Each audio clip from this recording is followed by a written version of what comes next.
बहुत बहुत स्वागत है आपका। Thank you very much for coming to the session. तो आज की प्रैक्टिस हम शुरू करते हैं। देखिए, आज के सेशन में हम करेंगे एक छोटी सी कॉन्वर्सेशन है, दो दोस्तों के बीच में बातचीत चल रही है पैसे को लेकर के। एक दोस्त पैसे के लिए परेशान है, राइट। तो इस कॉन्वर्सेशन में जो सेंटेंसेस हम यूज करेंगे, हर सेंटेंस को हम बिल्कुल नेचुरली बोलेंगे, the way native English speakers do.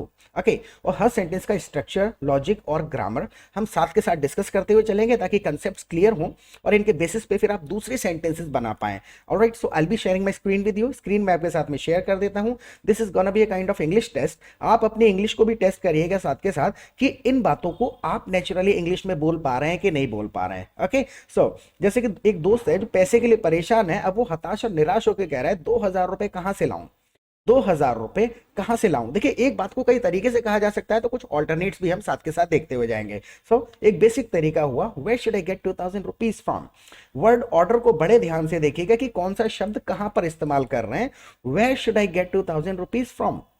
From हमने लास्ट में कर दिया, ये बिल्कुल एक नेचुरल तरीका है, वर्ड ऑर्डर बिल्कुल ठीक है इसका, राइट। आप इसको दूसरे तरीके से कहना चाहें तो कह सकते हैं, from where should I get 2,000 rupees. From where should I get 2,000 rupees. आप ऐसे कह देंगे तब भी वो चल जाएगा, लेकिन ये और ज्यादा इफेक्टिव साउंड करेगा, where should I get 2,000 rupees from. 2,000 रुपए कहां से लाऊं, राइट। आप शुड की जगह कैन यूज कर लीजिए, where can I get 2,000 rupees from. कहां से मिल सकते हैं, कहां से जुगाड़ हो सकता है, where can I get 2,000 rupees from. Can मतलब ये समर्थता, गेटिंग माय पॉइंट। अब मान के चलिए इसी के बेसिस पे, अब ये सेंटेंस आपने 2 बार रिपीट किया। अब इसके बेसिस पे अगर आपको ये कहना पड़े कि 2,000 रुपए किससे मांगू या 2,000 रुपए किससे लाऊं, 2,000 रुपए किससे मांगू। अब इस सेंटेंस को आप बोल करके देखिए, who should I ask for 2,000 rupees, who should I ask for 2,000 rupees. 2,000 रुपए किससे मांगू। तो धीरे धीरे जब आप इन सेंटेंसेस को रिपीट करते हैं ना, तो हमारा सबकॉन्शियस माइंड इन साउंड्स को, इन स्ट्रक्चर्स को समझ लेता है और इसके बेसिस पे ऑटोमेटिकली आप दूसरे सेंटेंसेस बनाने लग जाते हैं। Who should I ask for 2,000 rupees, 2,000 रुपए किससे मांगू। आस्क का मतलब होता है मांगना, पूछना, रिक्वेस्ट करना। Who should I ask for 2,000 rupees, किससे मांगू 2,000 रुपए, right. Look at the next sentence, तुम्हें 2,000 की क्या जरूरत पड़ गई। अब देखिए, एक्चुअल में क्या होता है कि इन सेंटेंसेस को हम वैसे तो ट्रांसलेट भी कर रहे हैं साथ के साथ, लेकिन आप फीलिंग को समझ के नेचुरली बोल के देखिए। आपको किसी से पूछना है कि तुम्हें 2,000 रुपए की क्या जरूरत है, so why do you need 2,000 rupees. बिल्कुल सिंपल सेंटेंस हो गया। अगर स्ट्रक्चर बिल्कुल एम्फेसाइज करके नहीं आ रहा है तो स्टार्टिंग में काम चलाइए, एनहेंसमेंट होता चला जाएगा धीरे धीरे, right. Why do you need 2,000 rupees, तुम्हें 2,000 रुपए क्यों चाहिए। लेकिन यहां पर हम एम्फेसाइज कर रहे हैं 2,000 की क्या जरूरत पड़ गई, यानी कि हम उस रीजन पे एम्फेसाइज करना चाह रहे हैं, वो वजह बताओ कि किस वजह से आपको 2,000 चाहिए। तो ये थोड़ा इफेक्टिव साउंड करेगा, मैसेज क्लियर जाएगा एम्फेसाइज करके बोलने के लिए। आप इस तरीके से बोल के देखिए, what do you need 2,000 rupees for, What do you need 2,000 rupees for. ये एम्फेसाइज करने का तरीका हो गया कि वो वजह बताओ, What do you need this money for, किस वजह से तुमको पैसे चाहिए। और अगर हम ये कहते हैं Why do you need 2,000 rupees, तो 2,000 क्यों चाहिए, राइट। हालांकि दोनों सेंटेंसेस से मीनिंग सेम ही लगभग जा रहा है। जब आप कॉन्वर्सेशन कर रहे होते हैं तो मैसेज सामने वाला समझ लेता है, राइट। लेकिन ये स्ट्रक्चर्स भी हमको पता होने चाहिए। Look at the next sentence, school वालों को देने हैं। अब देखिए, यहां पर हिंदी का एक सेंटेंस आ गया कि स्कूल वालों को देने हैं, जबकि इसका कोई ट्रांसलेशन नहीं है, राइट। इस प्रकार के सेंटेंसेस होते हैं जो 70% हमारे कॉन्वर्सेशन में यूज होते हैं। हम इनका लिटरल ट्रांसलेशन करने लग जाएंगे तो अटकने लग जाएंगे। फीलिंग को समझिए, आपको किस लिए चाहिए पैसे, you have to deposit it, right. और थोड़ी सी ग्रामर देखनी पड़ती है कि स्कूल वालों को देने हैं, so I have to deposit it at school. School में जमा करने हैं, तो यहां पर हम इन भी लगा सकते हैं, बट अच्छा नहीं लगेगा। तो जब प्लेस की बात होती है, स्कूल के साथ यूजुअली एट का इस्तेमाल होता है, मॉल के साथ एट, मार्केट के साथ एट, होम के साथ एट। सो वहां से थोड़ा थोड़ा सारे के सारे जो सेंटेंसेस हैं एक दूसरे से कनेक्टेड होते हैं। तो आधा सेंटेंस कहीं से आता है, आधा कहीं से आता है, दोनों मिला करके एक सेंटेंस को नेचुरली फॉर्म करते हैं, right. So I have to deposit it at school, यानी मुझे स्कूल में जमा करने हैं। I have to deposit this money at school, मुझे ये पैसे स्कूल में जमा करने हैं। What the point. Look at the next sentence, वो 2,000 रुपए किस लिए मांग रहे हैं। अब देखिए, इस चीज को आप ऐसे कह सकते हैं, why are they asking for 2,000 rupees. Normal आपने कह दिया क्यों मांग रहे हैं, why are they asking for 2,000 rupees. लेकिन अब इसमें आपको फिर से वजह पे एम्फेसाइज करना है, किस वजह से मांग रहे हैं, वो 2,000 रुपए किस लिए मांग रहे हैं, राइट। तो वो एम्फेसाइज करना आपको आना चाहिए। अभी हमने पहले यूज किया इसी सेंटेंस को एम्फेसाइज करके, वो 2,000 रुपए किस लिए मांग रहे हैं। So what are they asking 2,000 rupees for, what are they asking 2,000 rupees for, किस लिए 2,000 रुपए मांग रहे हैं, राइट। जब आप रिपीट करेंगे 2-3 बार तो ऑटोमेटिकली ये आदत में आ जाएगा, राइट। जैसे कि तुम यहां किस लिए आते हो, तुम यहां किस लिए आते हो, तो एक नॉर्मल आप पूछ सकते हैं why do you come here, right. अगर हमको एम्फेसाइज करके पूछना है भाई वजह बताओ किस वजह से आप यहाँ पर आते हैं, स्पेसिफिक वो वजह रीजन जानना ही है मुझे, so what do you come here for, what do you come here for.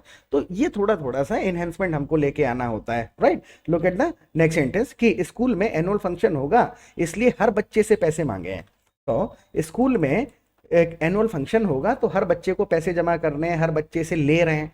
100 तरीके से हिंदी में सेंटेंस आ सकता है, फीलिंग को पहुंचा करके देखिए। कोई भी चीज अगर एग्जिस्ट करती है, कोई काम होगा, देर का इस्तेमाल कर लेंगे, कोई चीज है तो there is an annual function at school, at लगा देंगे स्कूल के साथ, there is an annual function at school and they are collecting the money from each child, प्रत्येक बच्चे से ले रहे हैं।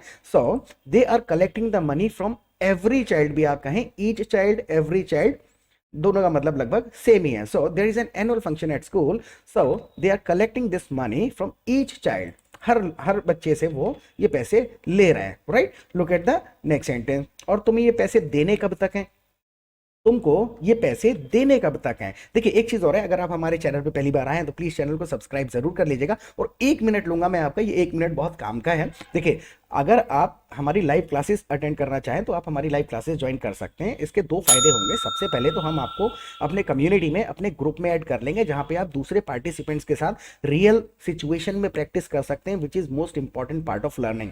अगर आप रियल सिचुएशन में इस प्रकार से कॉन्वर्सेशन जो चल रहा है, ऐसी कॉन्वर्सेशन नहीं करेंगे ना, तो ट्रांसलेशन के पीछे पड़े रहेंगे, इंस्टेंट रिस्पॉन्स देने की आदत नहीं पड़ेगी।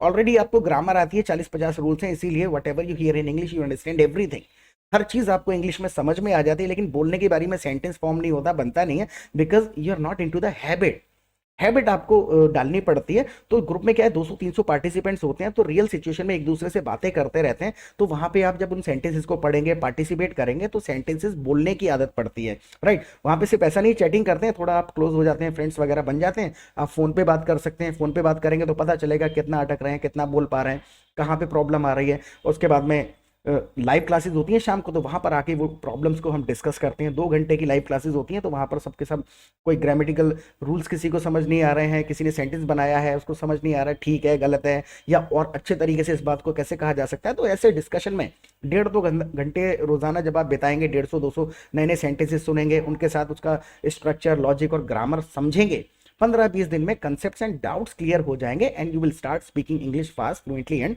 Confidently the way you want to speak, right. माहौल में समय बिताना बहुत ज्यादा जरूरी है, अपनी इंग्लिश से ज्यादा दूसरों की सुनना जरूरी होता है। तो ग्रुप का ये फायदा होता है कम्युनिटी का, कि आपको फ्रेंड्स मिल जाएंगे, 24 घंटे इंग्लिश में बातें करते रहते हैं, तो आपको रैंडम सेंटेंसेस पता चल जाते हैं, एक सिचुएशन में क्या कहना है, कैसे कहना है, राइट। और लाइव क्लासेस में हम आपस में आते हैं, बातें करते हैं, डिस्कशन करते हैं, तो माहौल मिल जाएगा, फ्रेंड्स मिल जाएंगे। लाइव क्लासेस में आइए, फीस की बिल्कुल चिंता मत करिएगा, बहुत ही छोटा सा अमाउंट हम चार्ज करते हैं, ऑलराइट। तो मोस्ट वेलकम है आपका, और सब्सक्राइब ना किया हो तो प्लीज कर लीजिएगा। The session is not gonna be very long, it will hardly be 15 minutes, so please stay tuned and watch it to the end, पूरा देखिएगा, आपको मजा आएगा, ओके। और तुम्हें ये पैसे कब तक देने हैं, अब यहाँ पर जब हम डेडलाइन की बात कर रहे हैं, देखिए ये पैसे तुमको कब तक देने हैं, लॉजिक समझिएगा इस सेंटेंस का। When do you have to pay this money by, see what date, यहां पर अब इसको व्हेन हटा के ऐसे देके मान के चलिए कौन सी तारीख तक देने हैं। जब हम तक का इस्तेमाल करते हैं, तक से मतलब ट्रांसलेशन नहीं करना है, चुका चुकी तक वो नहीं होता है, समझिए डेडलाइन, फीलिंग समझिए इसका क्या है। डेडलाइन की जब बात होती है तो बाय का इस्तेमाल कर लेते हैं। So what date do you have to pay this money by, right. ये कौन सी तारीख तक देने, डेडलाइन की जब बात होगी तो बाय का इस्तेमाल करेंगे। देखिए अगले सेंटेंस में हम इसको यूज करते हैं, तो यहां पर हमने कह दिया when do you have to pay this money by, ये पैसे आपको कब तक देने हैं। तो जिस भी सेंटेंस में आपको by then, by this date, by this day सुनते हैं, तो समझ लीजिए वो डेडलाइन है, राइट। इसको अगले सेंटेंस में यूज करके देखिए, दोस्त कह रहा है कि 24 तारीख तक जमा कराने हैं। जब हम ऐसी कंडीशन कह रहे हैं कि 24 तारीख तक जमा कराने, इट मींस मैं डेडलाइन की बात कर रहा हूं कि इससे ज्यादा लेट नहीं कर सकता, ये लास्ट लिमिट है, राइट। तो यहां इस कंडीशन में हम बाय का इस्तेमाल कर लेते हैं ज्यादातर। So it needs to be deposited by 24th, right. तो बाय हम कैसी कंडीशन में यूज करते हैं, जब हम डेडलाइन इंडिकेट करना चाहते हैं कि इसके अंदर अंदर करना है, लेकिन ये एक लास्ट लिमिट है। So I have to deposit the money by 24th, 24 तारीख तक जमा कराने हैं, right. Look at the next sentence, तुम्हारी सैलरी कौन सी तारीख को आती है, तुम्हारी सैलरी कौन सी तारीख को आती है, right. So on which date do you get your salary, on which date do you get your salary, आपकी सैलरी कौन सी डेट को आती है। Now look at the next sentence, मेरी सैलरी 26 तारीख को आती है, मेरी सैलरी 26 तारीख को आती है। देखिए तारीख तो हम यहाँ पर भी कह रहे हैं 26, लेकिन यहाँ पे डेडलाइन नहीं है। वहां पर कंडीशन क्या थी, वहां पर एक टास्क था जो उस डेट तक पूरा करना ही करना था। तो जब हम टास्क को बता रहे होते हैं, डेडलाइन होती है कि भाई इसका प्रेशर है हमारे ऊपर, तो हम बाय का इस्तेमाल करते हैं, राइट। यहां पर देखिए माई सैलरी कम्स ऑन 26, मेरी सैलरी 26 तारीख को आती है। My salary comes on 26 of January every month, right. हर महीने आती है, so my salary comes on 26 of every month, हर महीने के 26 तारीख को आती है, right. Look at the next sentence. अगर फंक्शन 26 तारीख के बाद होता तो मुझे कोई परेशानी नहीं आती। जैसे फंक्शन है 24 तारीख को और उसको 2000 देने हैं 26 तारीख को। अब बंदा कह रहा है, यहां पर एक कल्पना करके देख रहा है, वो एक्सपेक्टेशन बता रहा है कि अगर फंक्शन 26 तारीख के बाद होता तो कोई परेशानी नहीं आती, क्योंकि 26 को सैलरी आ गई होती, राइट। तो ऐसी कंडीशन में हमको थोड़ा सा ग्रामर लगाना पड़ता है। इफ द फंक्शन वॉज, यहां पर वॉज की जगह अब वर का भी इस्तेमाल कर सकते हैं। ऐसा होता, वैसे मैं एग्जांपल देता हूं, भी पहले इसको समझिए। So if the function was after 26, अगर 26 के बाद होता, ये एक सेंटेंस हो गया। इफ लगा दिया, अगर द फंक्शन वॉज आफ्टर 26, 26 तारीख के बाद होता, I wouldn't have any problem. समझने वाली इसमें बात क्या है कि इफ वाले सेंटेंस में जब कल्पना करते हैं ऐसा हो जाता तो वैसा हो जाता, तो वॉज या वर के साथ वुड का इस्तेमाल हम कर लेते हैं। So if the function was after 26, I wouldn't have any problem, मुझे कोई प्रॉब्लम नहीं होती। इस वॉज को वर के साथ आप चेंज कर सकते हैं, if the function were at 26, या फिर if the function were after 26, I wouldn't have any problem, मुझे कोई प्रॉब्लम नहीं होती, right. Look at the next sentence. और इनके बेसिस पे ना कुछ एक सेंटेंसेस आप बना के कमेंट सेक्शन में लिख दिया करें। आपके सेंटेंसेस ठीक होंगे then I will give you a like, और गलत होंगे तो हम उनको करेक्ट कर देंगे, एक्सप्लेन कर देंगे कि गलती कहाँ पे हुई है, right. Look at the next sentence. परेशानी केवल 2 दिनों की है। अब देखिए होता क्या है कि सारे के सारे शब्दों को यूज मत करिए, बताने की हम क्या कोशिश कर रहे हैं। परेशानी यानी मुद्दा केवल 2 दिनों का है, परेशानी 2 दिन की है, मैटर जो है वो केवल 2 दिनों का है, right. So it is just a matter for 2 days, it is just a matter of 2 days, for 2 days, आप दोनों यूज कर सकते हैं। और मैटर को थोड़ा सा और ज्यादा एम्फेसाइज करें तो it's just a hassle for 2 days। Hassle का मतलब भी है उलझन, परेशानी वगैरह। वो वर्ड्स धीरे धीरे कैसे समझ में आएंगे, जब आप ग्रुप में प्रैक्टिस करेंगे तो कोई हैसल कहेगा, कोई मैटर कहेगा, कोई प्रॉब्लम कहेगा, तो समझ में आ जाएगा कि एक सिचुएशन को बताने के लिए कितने सारे वर्ड्स हैं हमारे पास। उन वर्ड्स को सेंटेंस में फिट करना कैसे आएगा, जब दूसरों के सेंटेंसेस सुनेंगे, अपने बनाएंगे और लाइव क्लासेस में डिस्कस कर लेंगे, राइट। सो तुम्हें क्या लगता है, गरीब की जिंदगी आसान होती है या अमीर की? अब दोस्त पूछ रहा है कि तुम्हें क्या लगता है, गरीब की जिंदगी आसान होती है या अमीर की? एक यहां पर हम सारे के सारे वर्ड्स को यूज कर लेंगे, तब भी सेंटेंस बन जाएगा, और नेचुरली भी बोल के देखते हैं। देखिए एक तरीका तो ये हुआ, what do you think whose life is better? तोड़ तोड़ के सेंटेंसेस बनाने पड़ते हैं। देखिए ये एक सेंटेंस है यहां तक, व्हाट डू यू थिंक, तुम्हें क्या लगता है, हुज लाइफ इज बेटर, किसकी जिंदगी अच्छी है, अ रिच पर्सन और पुअर पर्सन, राइट। 3 सेंटेंसेस हैं छोटे छोटे, बस ये जल्दी जल्दी दिमाग में कैसे आएंगे, जब आप आदत बनाएंगे बोल बोल के, प्रैक्टिस करके, दोस्तों के साथ और लोगों के साथ। अकेले सोच के प्रैक्टिस नहीं करी जाती है, राइट। सो आप इसी चीज को दूसरे तरीके से बोल के देखिए, सेंटेंस को थोड़ा छोटा कर दीजिए, रिच पर्सन और पुअर पर्सन हटा दीजिए। What do you think whose life is better, rich और poor? What do you think whose life is better, rich और पुअर? रिच की या पुअर की, right. Look at the next sentence. चाहे अमीर हो या गरीब हो, जिंदगी कभी आसान नहीं होती है। चाहे अमीर की हो या गरीब की, जिंदगी कभी आसान नहीं होती है। अब देखिए थोड़ा इडियोमेटिकली कहा गया है, लेकिन इसके अंदर समझने वाली बात क्या है कि हम 2 ऑप्शंस की यहाँ पर बात कर रहे हैं, चाहे ऐसा हो चाहे वैसा हो। तो इस कंडीशन में वेदर या इफ का इस्तेमाल करते हैं। तो ये सिचुएशन के हिसाब से वर्ड्स याद आ जाने चाहिए। वेदर यू आर रिच और poor, life is never easy. Whether you rich और poor, life is never easy. यानी कि चाहे आप अमीर हो या गरीब हो, लाइफ इज नेवर इजी। तो यहां पर आपने वेदर का इस्तेमाल कर दिया, right. Look at the next sentence. और वो जिंदगी की है जिसमें उतार चढ़ाव ना हो। अभी उतार चढ़ाव को हम क्या कहते हैं, अप्स एंड डाउन्स कह देते हैं। तो वो जिंदगी ही क्या जिसमें उतार चढ़ाव ना हो, बिल्कुल सिंपल तरीके से।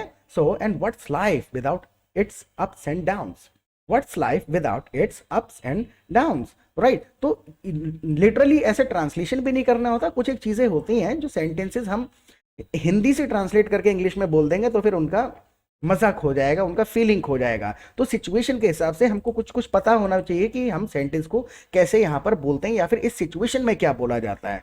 तो क्या वो जिंदगी क्या जिसमें उतार चढ़ाव ना हो, so what's life without its ups and downs, right. तो इस सेशन के बारे में प्लीज मुझे थोड़ा सा फीडबैक जरूर दीजिएगा कि इससे थोड़ा बहुत आपको हेल्प मिली या नहीं मिली, और प्रैक्टिस करते रहें। फिर मिलेंगे एक नए सेशन के साथ। Till then bye.